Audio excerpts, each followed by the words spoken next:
Does a woman need a mahram at all times when traveling? If yes, then, and she needs to travel to do dawah work or study, but her mahram cannot travel with her, does she need to board her dawah study plans? How many of you know there's never been any women prophets? Never been a woman prophet. Now, in Ibn Kathir's tafsir, there's reference that there might have been a woman who was actually a prophet. This is very weak opinions on this.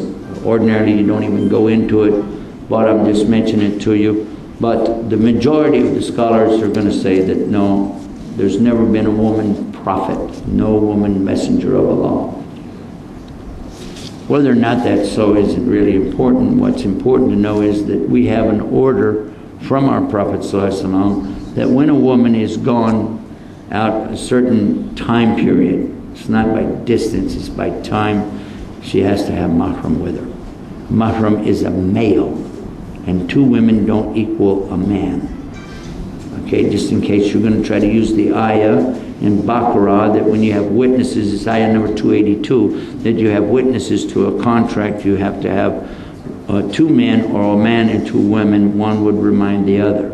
So you would say, oh, okay, I'll get two women to go and be. It doesn't say that. It doesn't work. You don't do Hajj that way. Even Hajj, you have to have mahram.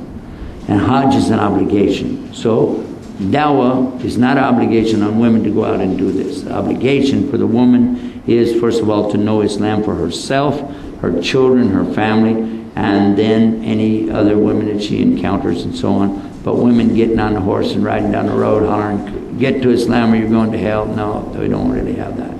So rethink your whole position on that to start with. And also, you said other study plans. I know, for instance, that a lot of times women want to go to other countries to study to be a doctor, or study to be this or that or the other, and their father can't go with them, brother can't go with them. So they think, well, you know, I'll just go with a couple of sisters and we'll protect each other in that. My daughter and I both, we went to Ireland, and when we were there, we found a tremendous number of women, Muslim women. And you know where they were from? In the universities. You know where they were from?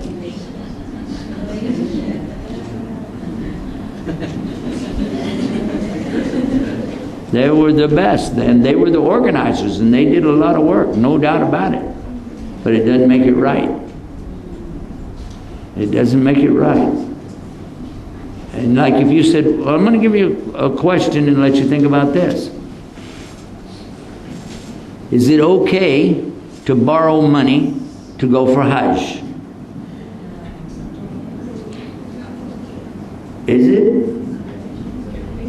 How about this? Is it okay to borrow money with riba on it to go for Hajj? Is it okay to steal money to go for Hajj? But it's an obligation to do Hajj, isn't it? But it has conditions. Yeah? So when is it okay for you to break the rule? If you don't have mahram, what are you doing? I've been in Hajj, working with a company, paid my Hajj just to go over and give some speeches while I was there one time. And while I was in that position, the people would come up and ask you lots of questions.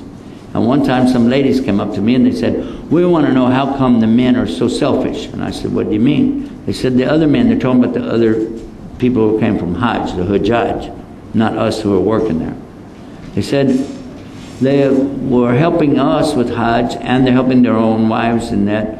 But then all of a sudden some things come up, it was difficult, and they abandoned us and paid attention only to their wives. How come they don't help us? I said, you really have that as a question? Whose responsibility is it that you're here? Who's responsible? Are you married? Yeah. Where's your husband? He had to work. Your husband, where is he? Where's your brother? Where's your father?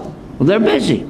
So why your husband's so busy he can't come, But that lady's husband who did come, he needs to help you too. Come on. She said, well, they didn't tell me that when I bought the ticket. So there's a lot of things they didn't tell you when you bought the ticket. These companies are in business to make money, and they will bend the rules to the extent that sometimes I'm questioning whether or not the one with the company is even going to be rewarded for helping people do Hajj. Sometimes they do some amazing things. May Allah forgive them and guide them. May Allah give us the patience to deal with it. Because when you're in Hajj, you can't get angry. You're not, and you watch these brothers and sisters get so angry. I paid you for a hotel. Why am I sleeping on a cardboard box? Why am I out here in the street walking? I paid for a bus. How come you didn't take care of this or that? And they're shouting, Wallahi, Wallahi, and screaming and hollering, and you hear, and this is really scary, on Arafat.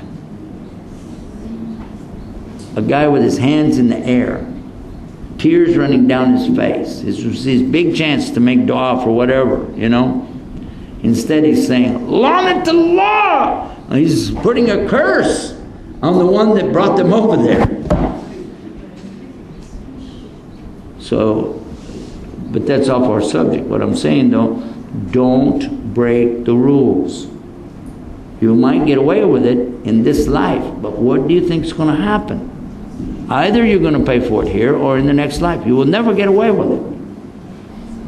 Don't say, well, my knee, I had a good intention. Is it a good intention to do what I just said? Steal money to go for Hajj? Please.